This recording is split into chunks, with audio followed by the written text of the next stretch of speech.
So you've taken your first lesson and you're feeling confident, you've got a board, you've got a wetsuit, you've got everything that you need to get started and go surfing, but now you don't know where to go. And that's perfectly okay, because that's what this video is for. When you're learning, you need to make sure that you pick the right spot, somewhere where you're not going to be putting yourself in harm's way, somewhere where you're not going to be a danger to others because you haven't quite learned how to control your board yet or really understand how the ocean works, because she will put you in your place 10 times out of 10. Like, that's just how it is. It never goes away. So just get used to it, learn how to navigate around it. You want to pick waves that are friendly and soft, somewhere with a very long, flat beach. You'll notice that places like the Oceanside Harbor or the pier are generally decent places to learn how to surf, as long as you're far away from those structures and far away from people, because the beach and its beach break is completely flat and it just goes all the way out.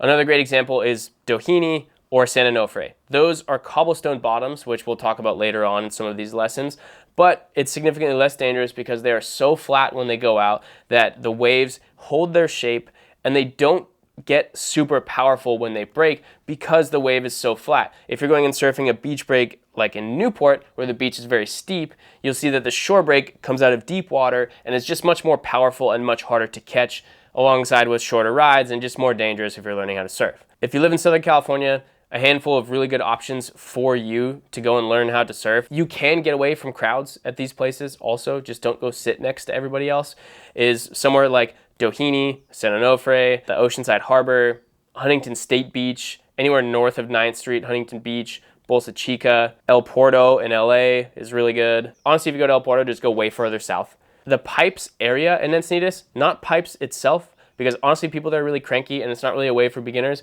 Just to the south are a handful of waves. I think one of them is called Barney's. That's a great place to go. You could go to La Jolla Shores. You could go to Del Mar. 15th Street is a great place. There's like, I've surfed there by myself all the time. An amazing place to learn how to surf if you just want to get reps in. What's important to understand about these waves is that you should really aim to go and surf them when it is a low to mid incoming tide. So don't go when it's super maxed out on the high end or on the low end. You kind of just want to go when it's somewhere between that 1 foot to 4.5 foot of tide range.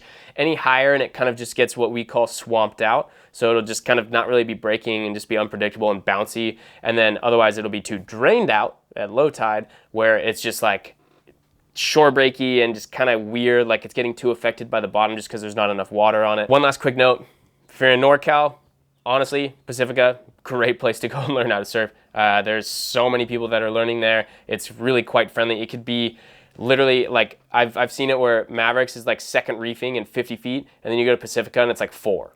So it's just a great place because it's really sheltered. It's in a bay. It's predominantly offshore in the wintertime, especially with the south wind, which is kind of nice. So it'll be clean and easier to understand. As always, hit me with any questions you got, and I'll see you in the next video.